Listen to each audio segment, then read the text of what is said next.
It's the Harris Football Podcast with your host, Christopher Harris. Welcome!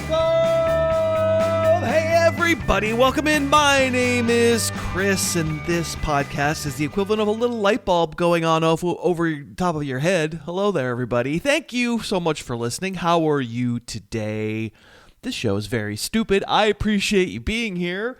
I hope we can give you some fun as you go about your day. Maybe you're out on a run while you're listening. Hopefully not eating Taco Bell at the same time. Maybe you're at the gym while you're listening. Maybe you're driving home from work or driving the kids somewhere. Hi, kids. Thanks for bringing this show along. I'm going to get us started today with a big name. It's time for Film Futures, or whatever it's called.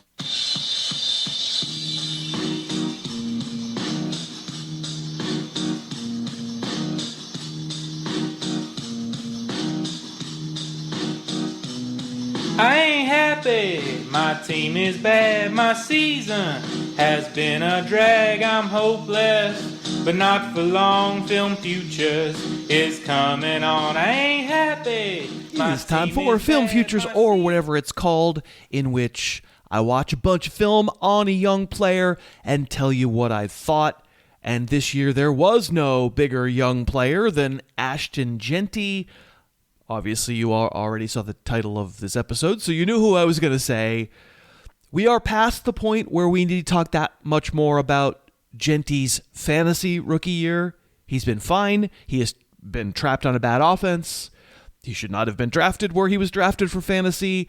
I had him on the 2025 bust list in December of 2024, just because I knew what the market would do with him. And he's the RB13 right now, taken in the first round of every draft, and sometimes by the hipsters, high in the first round. To my way of thinking, it doesn't matter what he does the rest of the year. It doesn't matter what his season totals wind up looking like. We will know the truth, and he shouldn't have been drafted where he was, but now we move past it and instead talk about our hopes for him just as a player in the future. Relying on the NFL draft hype machine for proper evaluations of college prospects doesn't work, because they just can't stop themselves from calling him I don't know, man. Maybe he's like a combination of LaDainian Tomlinson and Emmitt Smith. It's just so dumb. We can't really get the truth about these guys watching most NFL draft coverage. We got to see him play against men, and so now we have 9 games of Jeanty against men, and let's talk about what he's looked like so far. I don't think you think I'm going to come in here and say he sucks. We haven't been saying he sucks all season. We've been saying that he hasn't been transcendent, and he would have to transcend to overcome the Raiders, who mostly just aren't very good on offense, and to make matters worse, didn't have a healthy Brock Bowers for 2 months. Jeanty has 143 carries this year. I did not watch all of them for this segment, but I did take a couple of from September, and then I looked at the past 3 against the Chiefs, Jags, and Broncos, plus his one truly awesome game of the year, Week 4 against the Bears. I got the end zone view of the coach's tape, which I prefer most to be able to assess really what is going on when they have runs. He looks like a good player. He doesn't look like a bust. I don't think we're talking T-Rich balloons for all you old possums out there. He obviously had a good, calm running style coming into the league, and he's kept it. It belies how quickly he can accelerate. He's pretty sturdy for his size. The long speed is pretty good. We want him to be Jahmyr Gibbs, Bijan Robinson. Those are the last 2 guys who got really puffed up in their rookie years, who we faded correctly in 2023, and then saw enough to understand the growth and just the kind of league knowledge that they would acquire and be able to become obvious top end of a fantasy draft material. So that's the lens that I'm using to look at Jeanty. This isn't, hey, go watch some Bashul Tutin and tell me if he can be a dynasty sleeper next year. This is like, can and should Ashton Jeanty, with a year under his belt, earn the first round fantasy ADP that he got as a rookie? And one more stipulation, this, Sometimes it's just hard to know where the bad offense ends and the running back begins. More than half of Jeanty's runs I just watched, it wouldn't matter who the running back was, especially against the Chiefs and the Broncos. A lot of completely blown up plays against elite defensive linemen. I'm going to say Jeanty hasn't quite proved to me yet that he belongs at the very top of fantasy drafts. Not quite. I like a lot of his game, but do I feel the way about him as a rookie in a Raider uniform that I felt about Josh Jacobs in his rookie year? I probably would say right now, no. I see good stuff. When he gets room to breathe, Jeanty has that thing where his legs are moving to cut and accelerate and miss guys, but his upper body stays pretty still. I guess that's kind of what they mean by an efficient runner. Not a lot of wasted motion, certainly no typewriter feet. We were told that Jeanty's number one trait is contact balance, and it seems pretty good. There's a long touchdown run against the Bears where he kind of survives, like floating into the pile to the left. He gets out the other side, and then he's off to the races. And watching it back, I kind of thought, well, I mean, he should kind of outrun everybody, shouldn't he? He is the number 8 overall pick in the NFL draft, but he does get run down by a defensive back. But that guy tries to tackle Jeanty by his legs. That does not go well. Jeanty is a thicker guy from the waist down, and he shrugs off that contact, gets like hit in the hip and thigh, then he keeps going to the end zone. He had a few runs last Thursday against the Broncos. Not tons of space, but if he could slash diagonally, he would do it and try to find a cutback. Usually against the Broncos, there wasn't a cutback there. Pretty much at that point, we get avalanched by bigger dudes. But for instance, against the Jags, he had a couple of runs where he was very direct and physical, breaking a safety's tackle, getting to the third level, actually injuring the dude who finally brought him down.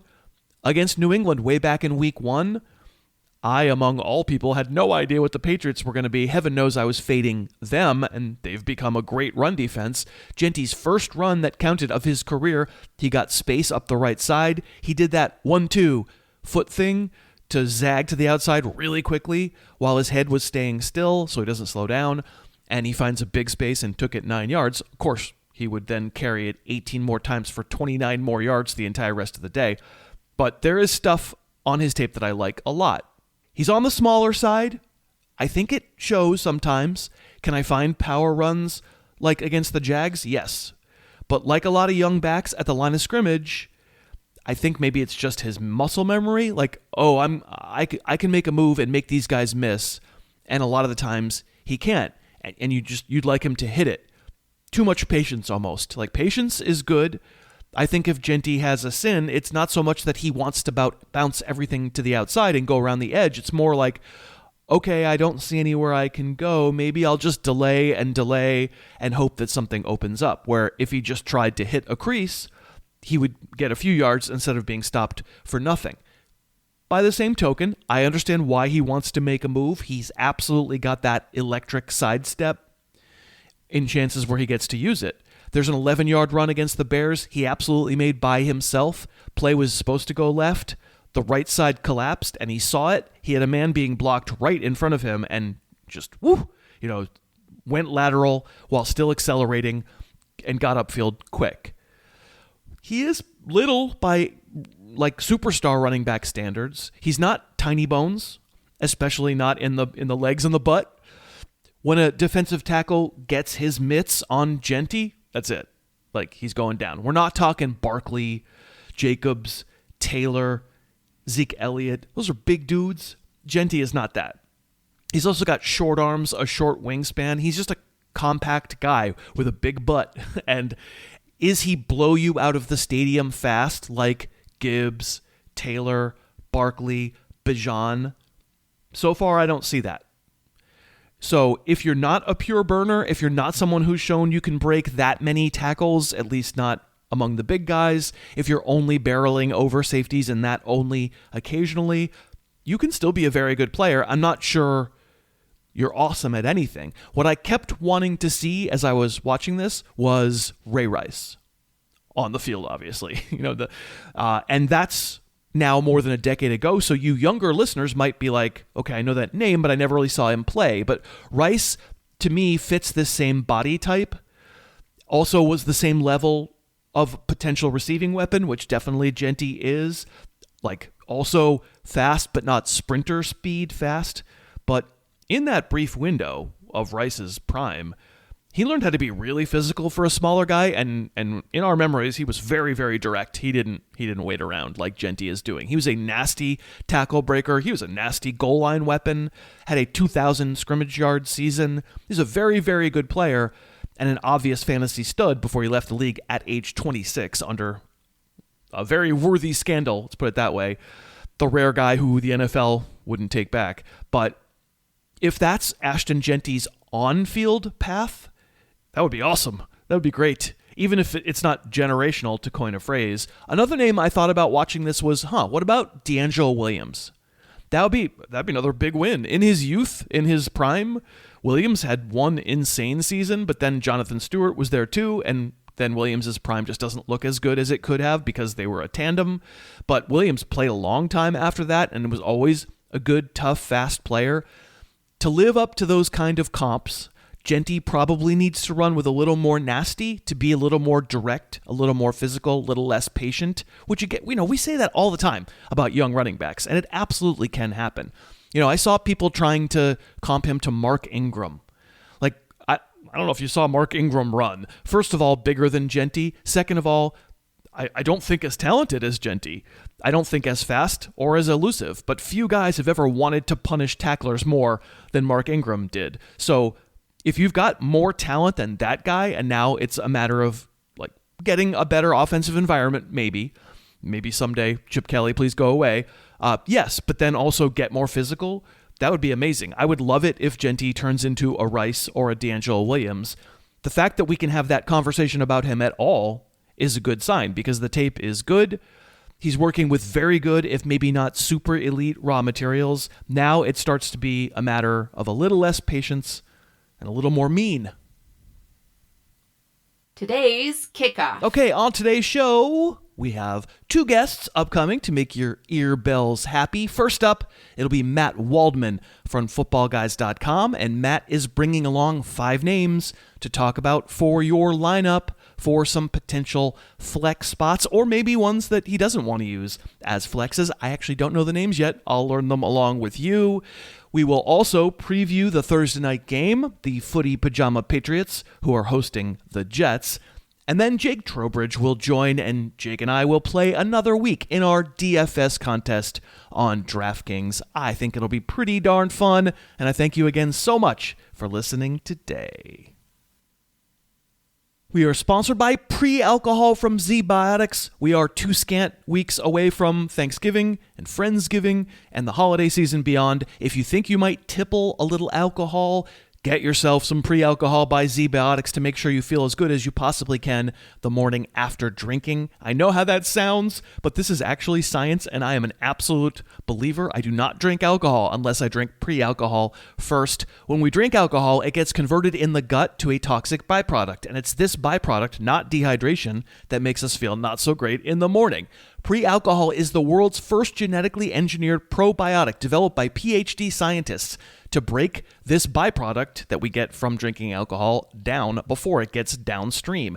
Make Z-Biotics your first drink of the night. Enjoy responsibly. It's crazy, but you do feel better in the morning. Order some up now. They have a happiness guarantee. If it doesn't work for you, they'll refund you, no questions asked. And I can get you 15% off your first order at zbiotics.com/Harris and use the code Harris at checkout. 15% off your first order, zbiotics.com/Harris, and use that code Harris. Today's guest. It's great, it starts in late April with names you probably never heard. And hipster takes it so absurd. That woman comes alive, stepping out of mind high, spouting knowledge like a fire, elevating never higher, talking about the way they move, the way they cut, the way they ride, about all the players he's been watching way before the combine. Others trying to emulate it, no one can originate the way he has his heroes on the prospect game. Next he makes a reference to the Bible, everybody calls the RSP. Chock full of information down to the size of the pinky of the player with the most hype. Ultimate solution is to use the guys he talks about, so I decide to put a Matt Waldman favorite in my lineup. There's a Matt Waldman favorite in my lineup. There's a Matt Waldman favorite in my lineup. feel fine. Yes, that is a new walk-up song. Yes, that is REM, the Great American Band. It is Matt Waldman. You can find him all over social media. Just look up Matt Waldman. Go to the mattwaldmanrsp.com. Find him on Football Guys. But mostly we got to get your reaction to Jeff Burke in Nashville, who quickly becoming a 2025 MVP, giving us a bunch of funny songs, and that certainly is one of them. A Matt Waldman favorite in my lineup. Yeah, that was absolutely fantastic. And it's so funny because where I first started doing the RSP was Athens, Georgia, and it was right down the street from Weaver's D, Weaver D's, automatic for the people, so yep. It was very apropos and well done. I loved it. Thank you so much. Yeah, Jeff, amazing job.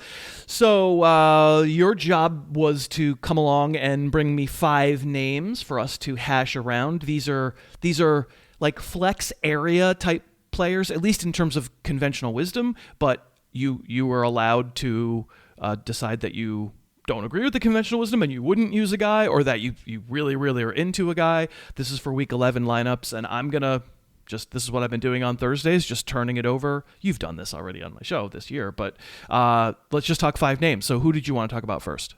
Yeah, I'm just going to stay positive, and I looked at guys who were like ranked more in the flex range, at running back after running back 24 for the season, and guys who were wide receivers who were ranked, somewhere in the mid 30s or later for the season, and maybe they've been a little hotter as of late, or something's going on. Like, for instance, Michael Wilson of the Arizona Cardinals, with the fact that you've got Marvin Harrison, out, and the receiving corps is fairly decimated. Zay Jones is on IR. Well, they're going to actually have to use one of the best route runners on the team, who has always reminded me a bit of Michael Thomas, of the former Saints Pro Bowl player, in terms of how he plays the game. But it just seems like that scheme-wise, Kyler Murray-wise, he's been underutilized over the course of career. Well, now that he's going to be, probably the main wide receiver, of course they still got McBride, I still think that you may see enough of an increase in targets that, he could be worthwhile as a flex if you are, if you're in a situation where you're in a fairly larger format, or your waiver wires pick fairly clean. He's someone that I think can give you reliable numbers. So this is music to my ears. I haven't even mentioned the Marvin Harrison appendicitis, the emergency surgery, and so he's obviously missing this 49ers game.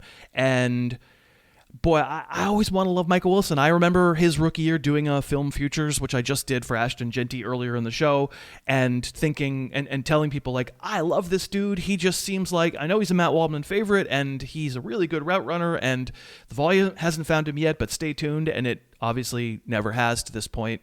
In my ranks, I didn't take the cheese on him, I guess, for this week. I put Greg Dortch a few spots ahead of him, which I know is kind of blasphemous for people who are like trying to go do this stuff based on who the better football player is, because I think Michael Wilson's the better, like, more refined downfield type player.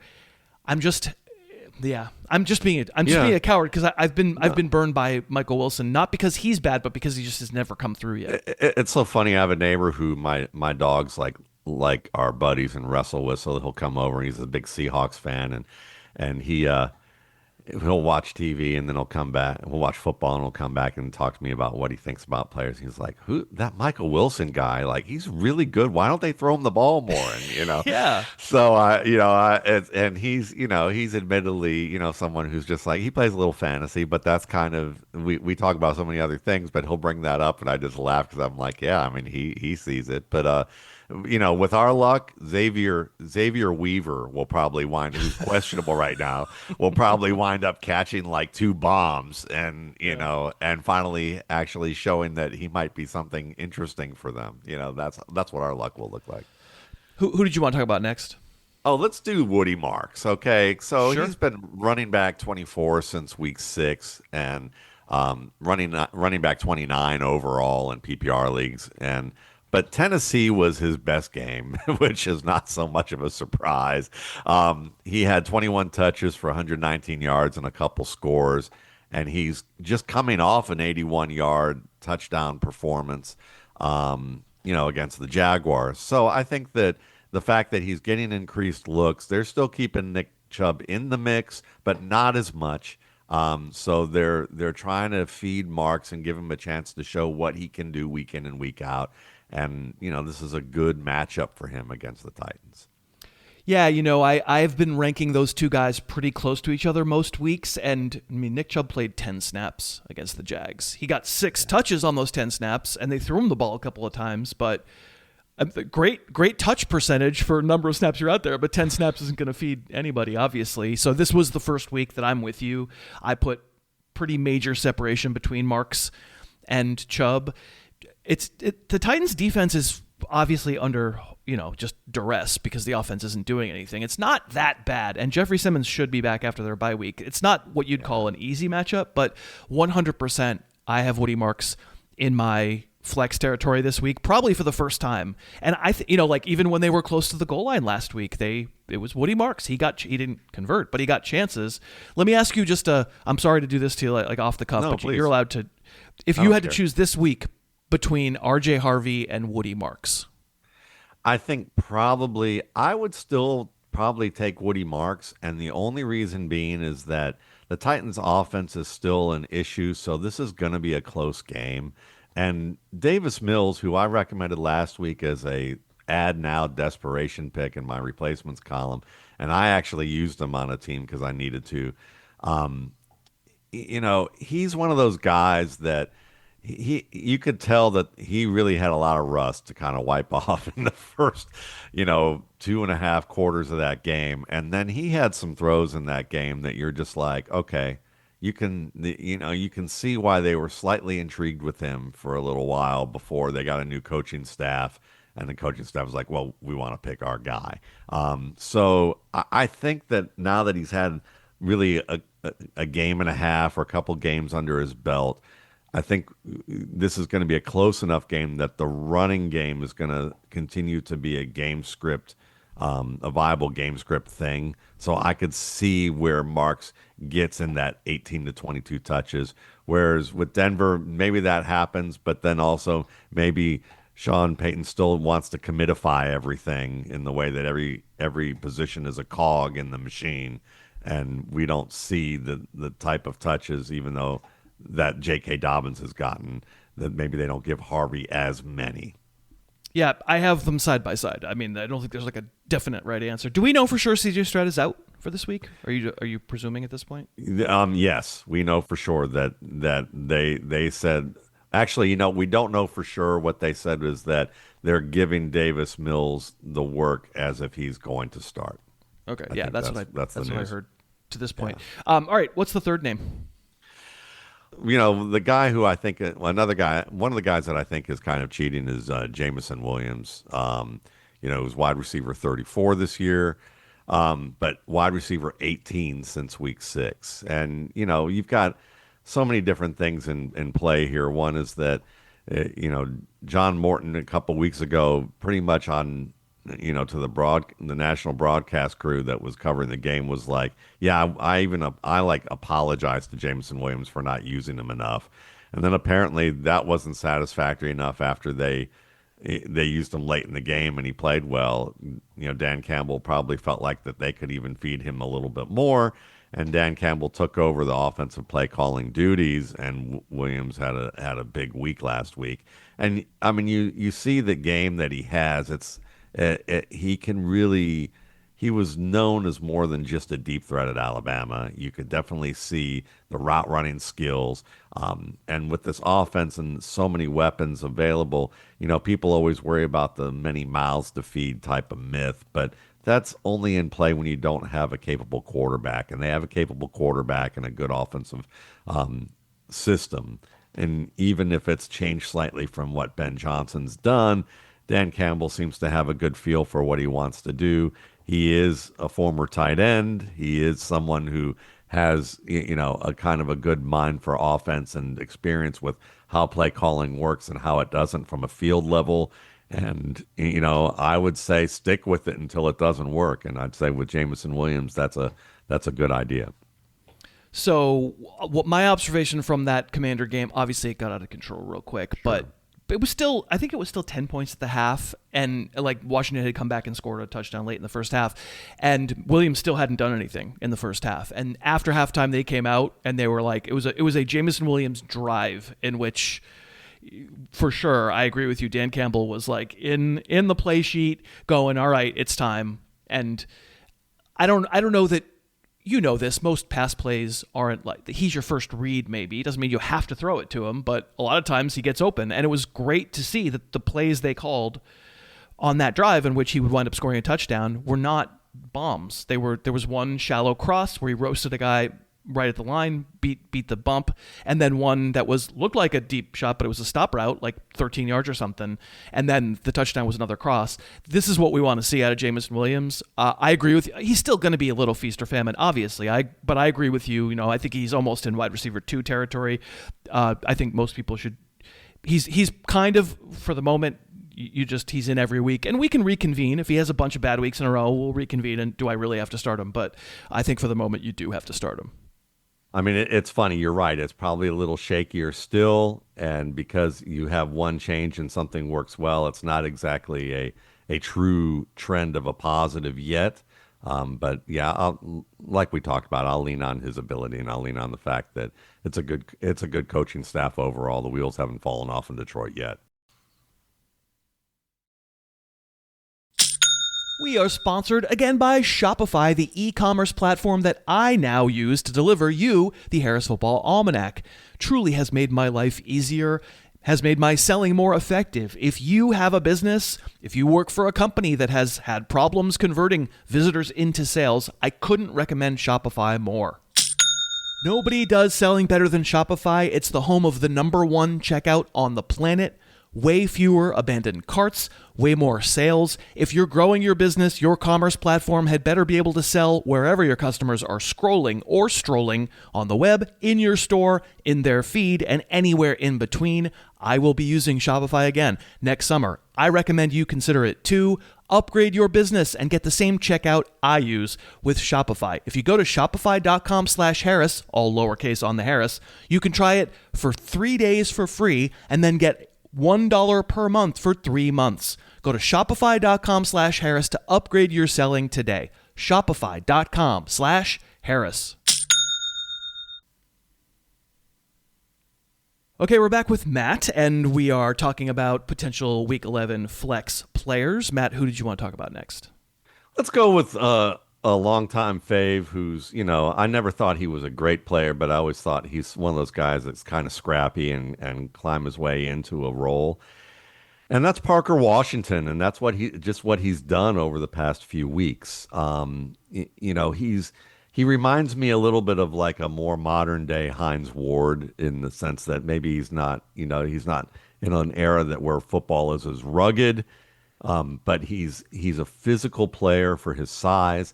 He's a good contested catch option who can run after the catch, and he seems to have the good rapport with Trevor Lawrence. And one of the things that we're seeing, as my podcast partner Brandon Angelo, one of the things that we talk about on our Going Deep show is that he brought up a really great point about Liam Cohen probably took this job thinking that Trevor Lawrence was going to be a better vertical thrower than he is. And that maybe either he thought he was a better thrower in that area or that he would become one. And if we watch like Brian Thomas last year, a lot of his big plays didn't come with Trevor Lawrence. And then what we saw so far this year is a lot of missed opportunities, miscommunications, or just, not great accuracy downfield. And then also, some of that is also on Brian Thomas in terms of catching the ball. But overall, I think Liam Cohen is starting to realize that he's probably stuck with Trevor Lawrence in a offense that he really thought was going to be predicated on a more vertical-oriented passing game. And now he's got to find a way to fix that, like kind of adjust his offense or if he's going to survive and thrive.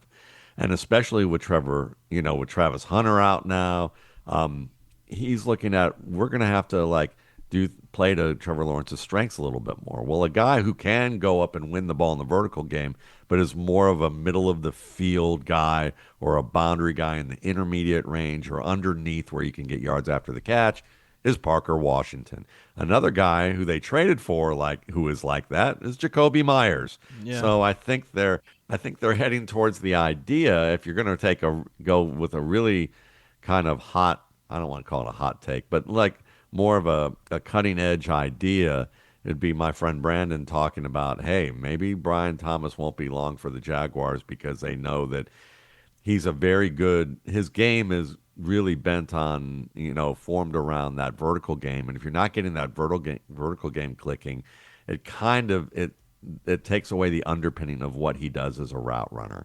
And so is he really going to be a great fit for this offense moving forward? Now, and so I think that, looking at the Chargers, the underneath passing game is probably where you can get some good looks and where I think Parker Washington is going to wind up having a pretty good day. So I'm feeling overall positive about pretty much all these guys that I'm looking at this week. So there's a lot of flux with the Jags. We just don't have the news yet about their injuries. All we know about Parker Washington, he returned the punt for a touchdown last week, obviously a big fantasy bonus. He apparently pulled a hamstring, didn't practice on Wednesday, but I think he finished that game. So my feeling is it's probably not a pull. It's probably like sore and he'll be okay the rest of the week, but let's tune in, obviously. The bigger story is Brian Thomas himself apparently was able to do something limited on Wednesday, and now we're going to have to keep track whether he's coming back. And then there's the way they managed Washington versus Myers, and Myers not getting a full accompaniment of snaps yet. But what I saw, you can tell me if you think I'm wrong, I felt like Myers was asked to play on the boundary more and Washington got to keep the slot more. Yep. And that probably would help Washington. And I ranked Washington ahead of Myers and didn't rank Brian Thomas yet. If he's back, then maybe the whole thing, apple cart, gets upset. But yeah, right. It's in flux. But I think the slot play is probably the safest play in that offense right now, based on what we just reviewed about Thomas and some of the woes there. And you're right about you're so right about what they did. They want Myers to be more the outside guy, and I think even Liam Cohen said he's gonna play more on the outside. That's what we want from him right now, and so that means that slot role, that's going to be the nice role for Washington. And I wouldn't be surprised if that also works out for him in the red zone, because the linebackers for the Chargers tend to be a little bit prone to blowing assignments or getting distracted by things. It's kind of like a dog when they see a squirrel.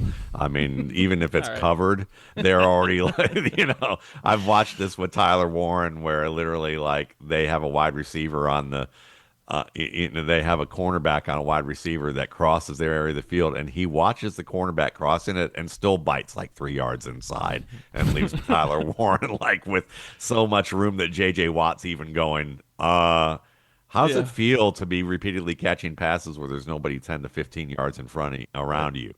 So yeah. Who's fifth on the list? Fifth is Luther Burden. At this point, you love him. You're pot committed. I do. I am pot committed, and it's funny. I don't have him in any redraft format this year. I have him in some dynasty formats where I could get him. I am also trying to actively acquire him, but with DJ Moore, the shoulder injury might be an issue, and if it turns into one, there's kind of two outs for him now. Olamide Zaccheaus dropped the ball 3 times last week. One of them was a potential score. And then DJ Moore had that shoulder injury, and that shoulder injury might be a bigger deal now that the adrenaline's wore off a bit. And if that's the case, we may see more Burden. And from what I see of Burden, the routes look good. Every time he catches the ball, whether there's 2 guys on him unblocked or it's one, he's getting yards. He is a yak machine, even if it's not big gains, because the situations are tough. It's just he reminds me of how I used to watch Cooper Kupp in a drill in the Senior Bowl, and they would put 2 cones really close together and a press corner on the guys and say, okay, for real now, not for the media, but for real. Let's see if you can actually make an efficient non-playground move to win press coverage. And I remember watching Deebo Samuel like every time got shoved out of bounds, like shoved out of the corner, and no one on that field was able to get past the corner in that drill when they were winning all day in the regular part of practices, except for Cooper Kupp, who did it every single time with a different movement every single way. And that was when I was like, yeah, what I see on film really tracks pretty well. Well, when I watch Luther Burden, I feel that way. You can put 3 guys in front of him and he's going to find a way to get yards. He's got that kind of skill. So I think with the Bears, and you look at the fact that, they're playing a Vikings team that's fairly aggressive in terms of what they do with blitzing. I could see how they find a way to be able to, foil that or get big plays off of it. And he's that versatile receiver who you can go downfield with him and attack that way, or he can be the guy that replaces the defender over the middle on the blitz and get a big gain off of that. So I'm feeling okay. I would say it's the biggest gamble of the 5, but he's the one that I'd take the gamble on. Okay. And I want to reemphasize we've talked with you about Luther Burden a couple times on the show, and for folks who are playing in Dynasty, this is a good moment. See if you can go get him, because that, like, Matt is sold. Matt has seen enough here to feel like he's on his way up. So you answered one of my questions, which is you nominated 4 receivers. Burden would be the 4th most startable of this group, and more for desperate deeper league type ads. Yes. I'm going to assume Jameson Williams is probably the one who's highest in that group, correct? Yes. Yes. So then my question is, if you were going to rank them between Michael Wilson and Parker Washington, who would you rather have for this week? I'm going to go with Parker Washington because I'm a little chicken too about Michael Wilson, as we joked about. But what if Brian Thomas is healthy? What if he can play? I'm still going with Parker Washington. It's great. Yeah, that's why I asked. Yeah, for sure. That's why I asked. So, no problem. Yeah. Thursday night preview. All right, let's have a look at the Thursday night game. The Patriots hosting the Jets, and we're told that neither Kayshon Boutte nor Ramondre Stevenson will play in this game, and that brings Travion Henderson once again back to the 4. Lost in the fun of this Tampa win, fun for me anyway, is the fact that great ending, wonderful ending for Travion Henderson, but it didn't start so great because he didn't start the game. And he really only started getting the lion's share of the work when Terrell Jennings got injured. I think probably the right way to think about this is, cool, that was a mistake by the Patriots, because then it turned out that you had a couple of big plays waiting with Travion Henderson. Is that how you're approaching fantasy startability for Henderson tonight? I think he's the same guy in terms of role that he's been with or without Henderson, and it just that happened to hit because the way they run that offense without Stevenson, you mean? Without Stevenson, yeah, without Stevenson. The way they run that offense is, look at you. You're sharper than me this morning. I think that's because I was up until about 5 this morning working on some things. Not. And then I was like, oh yeah, okay, let me get up. So, but the way they use him is they like to run him on gap style plays. They run a lot of gap style plays regardless, but he's that old school gap style back where it's like he was taught to be a guided missile. And once they get him towards that crease, hit that thing as hard as you can. And there's not a lot of nuance to what he does behind the line of scrimmage. Ramondre Stevenson has a lot more nuance in that regard. And he also has the power to be able to make that work better. Whereas like Henderson, it's more momentum generated power. And so as a result of that, you're going to get a lot more hit or misses. And, I watched that game in detail, last week and studied it. And from what I saw, a lot of the plays that people might go, oh, well, he's boom busting, it's on him. A lot of it is that the offensive line, because you're trying to get all your resources directed to opening one crease, if it doesn't work, the play tends to fail because you don't have a lot of cutback options on gap, especially in the pros. And so for Henderson, a lot of it was like that. So when it hit huge. He was the ultimate fantasy slot machine this week. It's just that with him, that you hope there's enough quarters in the bucket to keep playing through it to get him at least one or two big plays, and he happened to hit two big plays and I think a 16-yard gain, and then that was enough. That was most of his yardage on those 14. I think it was 14 carries or 17 carries. It's against Vita Vea. Like that's a hard it's a hard defensive line to run against too. So I ranked Henderson. I didn't rank Jennings. I don't actually know Jennings' status knee-wise anyway because he had to leave the game, but it was weird to see him starting. Breece Hall is in for your Jets. There's no Garrett Wilson. He's going to miss like up to a month.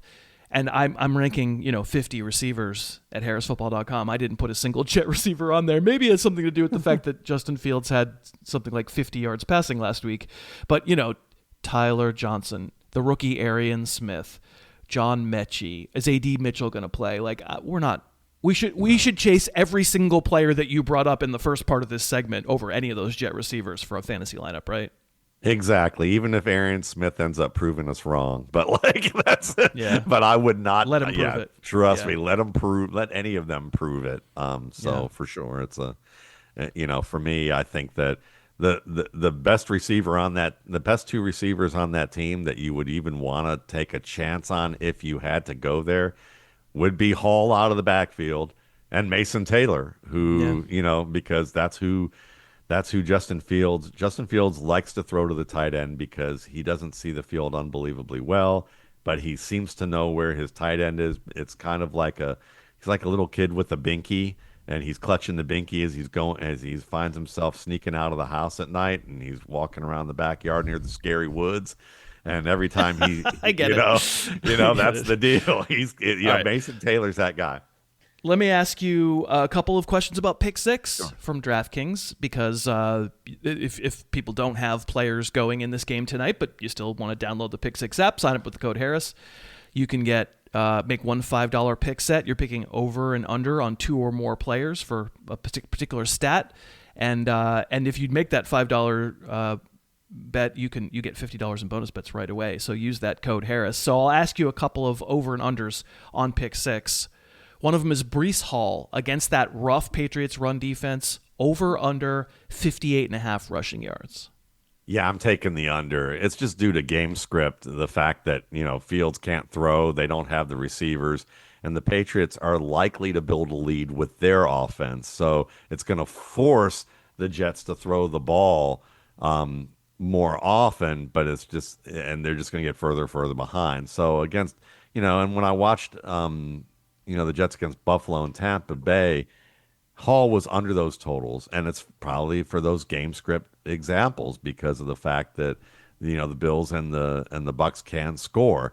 And whereas with Cleveland, the Patriots are like Cleveland, who have a strong run game, but the difference was in Cleveland that they didn't have a quarterback, they don't have an offense to really pad a lead, and that allowed the run game to still be a factor for the Jets. So I'm taking the under. Yeah, I guess game flow figures in. It does feel like, but weird things happen with game flow. And Breece Hall's really, that play last week I think was considered a forward pass because it was Justin Fields getting killed and just got it out as a screen, and then Hall ran for a touchdown. I'm going to go over just because I think Breece Hall's awesome and he breaks one. But you're right, he needs to break one. This is how it has to happen for sure. All right, and then the other one. Yeah, I know, really. They should have a couple weeks ago. The other one I was going to ask is Stephon Diggs over under 54.5 receiving yards. I'm rolling with the over because I think the receivers who were over those totals this year against the Jets, they were guys who worked enough in the middle of the field.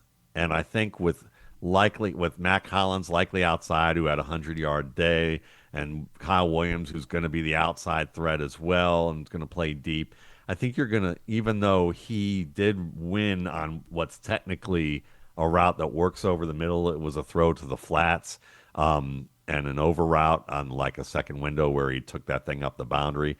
I think that Diggs is more the guy. Him and Demario Douglas are the guys that are going to work the middle more often.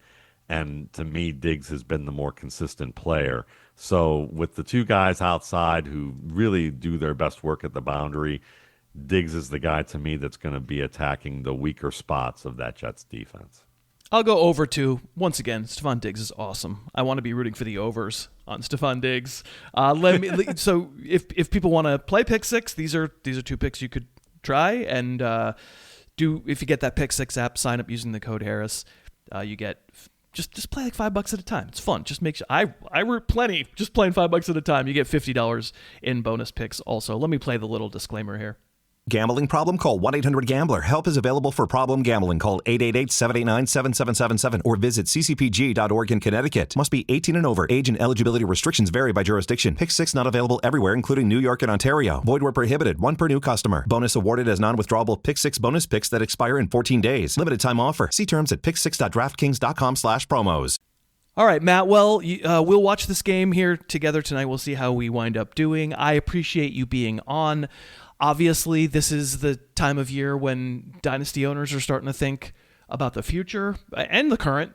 But when you're thinking about the current in dynasty, you're also thinking about the future because you got to decide whether to trade away assets. And all I can say is get the rookie scouting portfolio, get the RSP, get all the updates. Matt Waldman, RSP.com is where you should be going. Lots and lots of people who listen to my show already do subscribe, and I appreciate you coming on, my friend. Thank you. I appreciate your listeners who've become my listeners and readers, and tell me that they found me from being a guest on your show. It's been awesome. We are sponsored by BetterHelp. I think one good thing that came out of the pandemic and the years that have followed is it became clearer that when you need to talk to someone who's outside your day-to-day life, there's just less of a stigma around it. I am, of course, talking about therapy. There comes a point in just about everybody's life when things are overwhelming. It can be work, it could be family, it can be health issues. Not everybody needs therapy at every single point in their life, but I can speak personally and just say that having someone objective that you can talk to get the jumbled thoughts in my head out and to have to make them make sense to someone who can be objective, who isn't directly involved in my life, it is really invaluable. And BetterHelp is a good place to find a therapist. You take a brief questionnaire and you get matched with a therapist. You can change therapists at any time at no additional cost. If you'd like to look into it, I can get you 10% off your first month at betterhelp.com/Harris. That's betterhelp.com/Harris. I feel really great that there's less of a stigma about it. If you could use someone to talk with, betterhelp.com/Harris.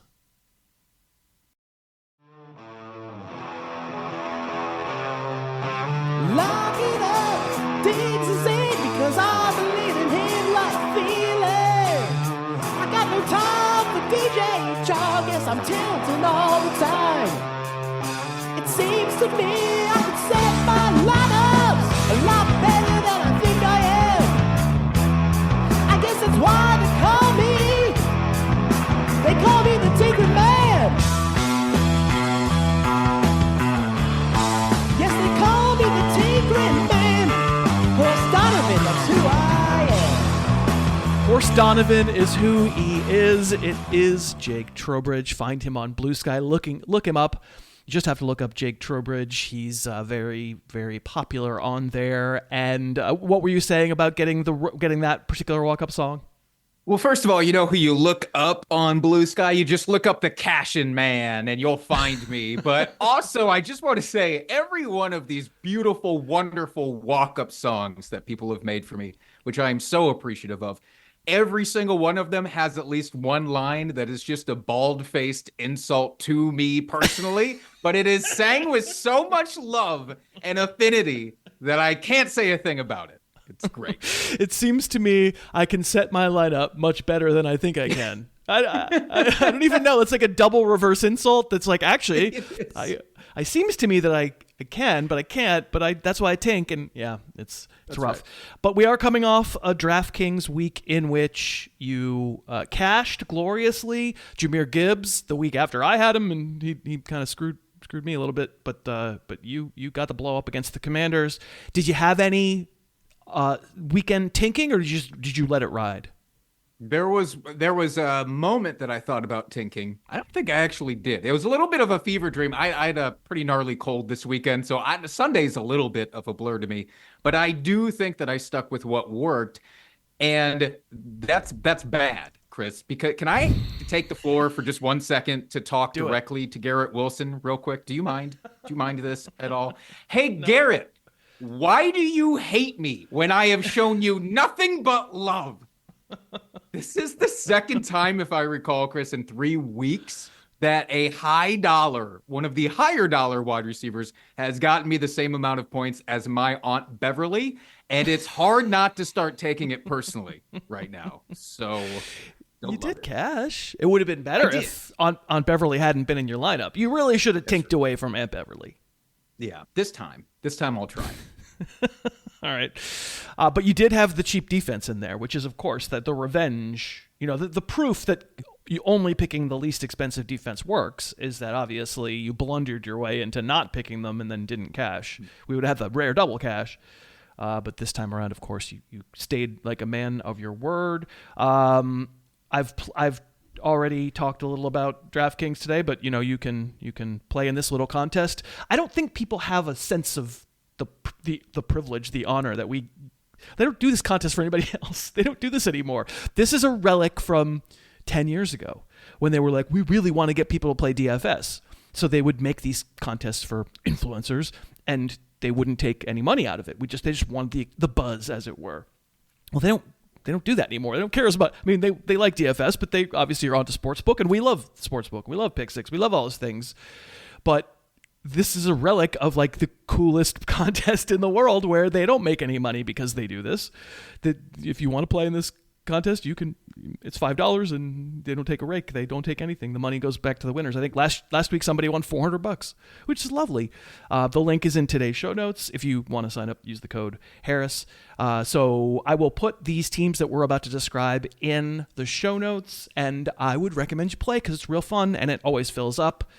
So, Jake, how did you start building this week's 11 lineup? Well, I looked at the thing that worked last week, which I know I got a little bit of guff for, but it magically worked out thanks to some garbage time. So I'm going back to my cheapest possible stack principle. So last week I did Brissett and Marv and McBride, and those guys were great. I'm not doing those exact stacks again this week. I couldn't if I wanted to because Marv isn't even going to be available.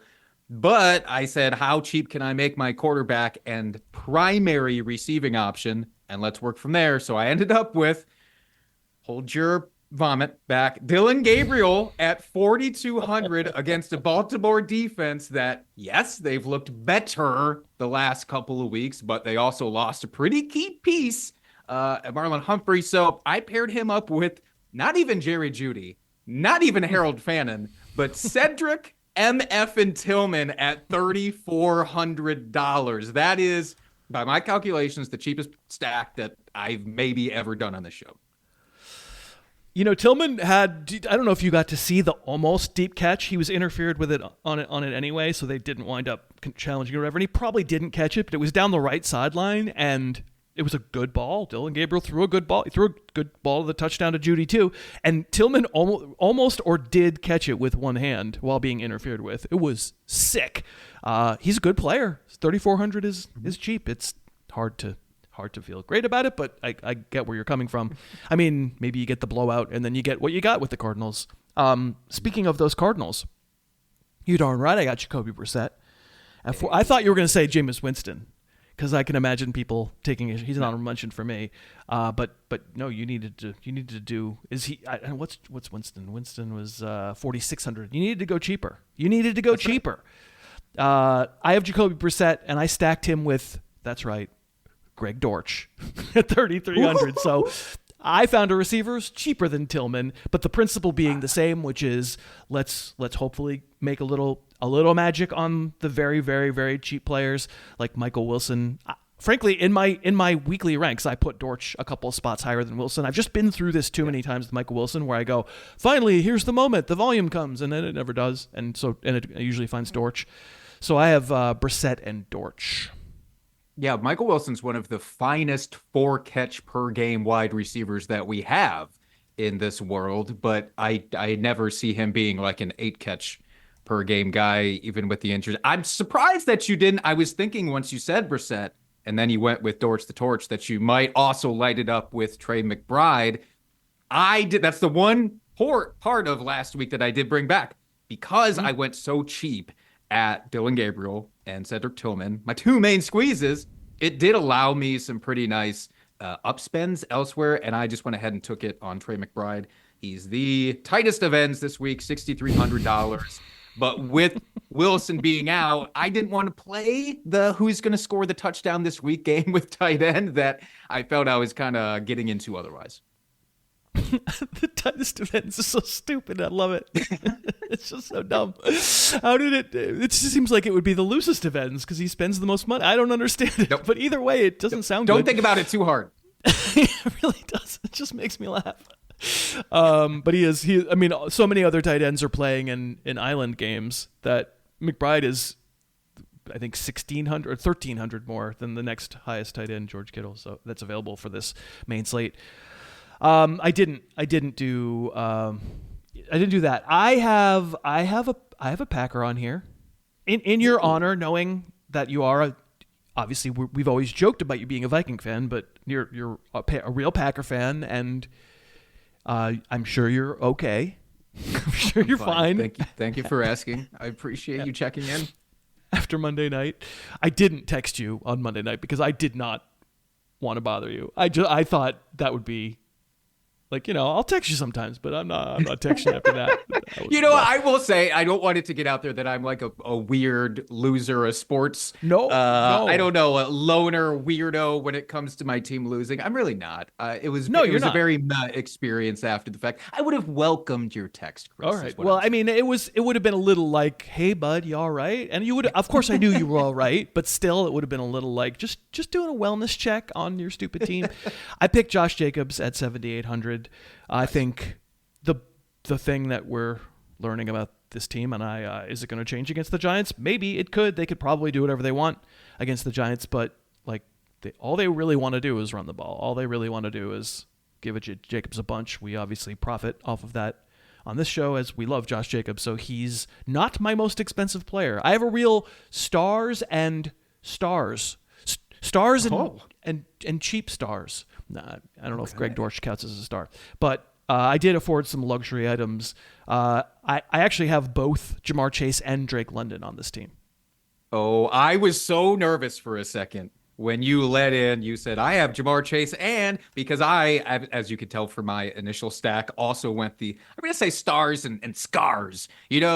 Folks that they could leave a lasting impression in a real bad way if things go south for me. But I also did Jamar Chase. I said, okay. Yep. Give me 8,500 against Pittsburgh. No issues whatsoever. I did not go with Drake London ultimately, but he was in my lineup for quite a long time. I ended up going with JSN, though, $8,900 along with Chase. Ooh, that's a lot. That's a lot of money. I'm writing it down because I got to put it in the show notes. I would imagine, that Pittsburgh Bengal game from a Thursday night like a month ago, doesn't it just like lingers on the tongue? You just go, that just tastes like points. So I could see Flacco. I could see Aaron Rodgers. I could see Higgins. And I could see Jaylen Warren, and I picked Jaylen Warren at 6,100. No. Did you too? Yeah, I sure did. I wanted a piece of both sides of that game, and Jaylen Warren I felt like was maybe a little, I don't know if he's underpriced, but compared to some of the other running backs out there, seemed more consistent per dollar. So I went with him. Who's your other running back? Other running back, I went cheaper, $5,500. Aaron Jones Sr. in the mix against Chicago this weekend because it does seem like he officially took over the backfield. Yeah, I put Senior in there. You know what happens when you pay respect to these gentlemen in that way? You cash. All right. I did it with Marv last week. I'm keeping it going with Aaron this week. Tell me you don't also have Aaron Jones in your line. I don't. No, I had Jacobs and Warren. They're my only two running backs. I think the only players I haven't mentioned, I have Juwan Jennings as my $5,100 wide receiver, and then Dortch as flex, and then I have Oronde Gadsden, the great Gadsby, as we call him around here, at 4,600. That's nice. Seems like he's going to be healthy and ready to go. Just like a weird, I don't know. I'm not a doctor, but a bad bruise. I don't know. Maybe what it is. Are you prepared to tank in the event that you need to tank? Sure. Of course. I mean, even Drake London, they say he's sick, but I think usually they play through sickness, so he'll probably play. But sick of catching so many touchdowns. Am I right? Wow. Am I right? So somewhere in the house, your wife is like, "Honey, you okay? Are you just doing that stupid Harris show again? What did he rally you up with?" Who's your flex? My flex, actually, he's not technically my flex. I put Tillman in the flex because he is the cheapest man and he needs the most motivation. I did want a taste of the Green Bay and Giants game. I thought about putting any of the Green Bay receivers in here. I thought about Dontavian Wicks, who technically got the most targets. I thought about Christian Watson, who should have been targeted like 10 times in that game and wasn't. But I went on the other side and I said, if Jameis is starting, fine. Hopefully he has vintage Jameis ready for Darius Slayton at 4,800, who also dealing with maybe an injury right now. I don't think he practiced on Wednesday, but I will be ready to tink, of course. Yeah, that's one where I'm sort of kind of thinking he might not play. It's a hamstring. He came back in the game and dropped a touchdown or something close to there too. But yeah, that's a chance. The problem with the 4,800, of course, is that you have to find someone else's 4,800, which isn't the best. I got options. I've been ready for this moment. Well, I'll just say an honorable mention for me, which would have saved me another $100, and which, of course, I would never invest in a defense. But Tez Johnson is sitting there at 47. I figure if that's the worst case scenario, and I got to pivot to Tez and hope he gets a touchdown, so be it. I think I take Dez before I take Darius Slayton anyway. But I don't want to put that magic on you. I don't want to put that I don't want to put that bad stuff on you. Keep your vibes over by your hands, man. Are we doing Titans? Oh, that's right, because there's two cheapest defenses. Yeah, I went with the Titans. I couldn't get myself in good conscience to go with the Giants against my beloved Packers. Yeah.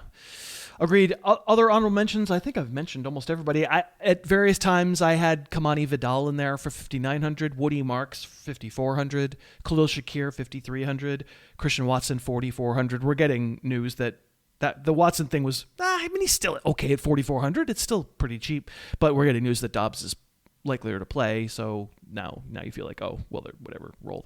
I mean, Dontavian Wicks, can we just spend a moment talking about his hands? Wooden ducks attached to his wrists. It's unbelievable. Wooden ducks. Well, the things about a duck, Chris. What I've learned from all of my many college classes about ducks is that if you know one thing about them, it's that they're really good at separating from the other ducks, but they're not as good at catching scraps of bread out of the air, unfortunately. That's what I'm saying. It's usually with your mouth. So if they were throwing it, Dontavian Wicks isn't a duck himself. His hands are just duck hands. But yeah, that is, man, wow. That dude, in the almanac this summer, he got a downgrade of his hands grade to a D. And I said that in the Yacht Club Discord, and they were like, too high. Get ready for another downgrade. Well, it's D for ducks, obviously. Yeah, D for duck hands. All right. Well, this was fun. Thank you for doing it. You can find Jake on Blue Sky. Just look up Jake Trowbridge. Look up Casher, because he's just he's on a streak 2 out of 3 weeks. He's a casher. That's what he is, what he does. Thanks for doing it. Thanks, Chris. And thank you so much for listening. Let me thank the 3 sponsors that made this show possible. You know how this goes. Let me thank ZBiotics. Let me thank Shopify and BetterHelp. If you were interested in anything I had to say about today's 3 sponsors, it's wonderful if you check them out. Use the codes, use the URLs, give it a try. If you have the means, if you don't have the means, so happy to have you listening. If you do, and you can support a sponsor here or there, it helps a lot. Just kind of be open to the idea, because that's how they decide to come back. I am currently kind of booking for 2026, which is crazy, but a lot of the sponsors are like, your show does great. We would love to be back. And that's all because of you.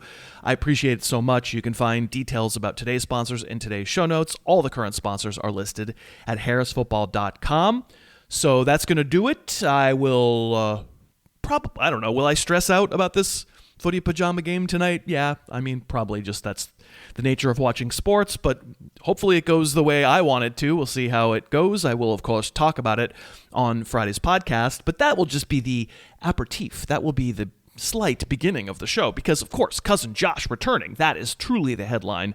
Cousin Josh will be here, and we are going to do our fantasy football trade deadline special for 2025, in which Josh and I propose one another fantasy trades, maybe some ponies for horses and that kind of thing.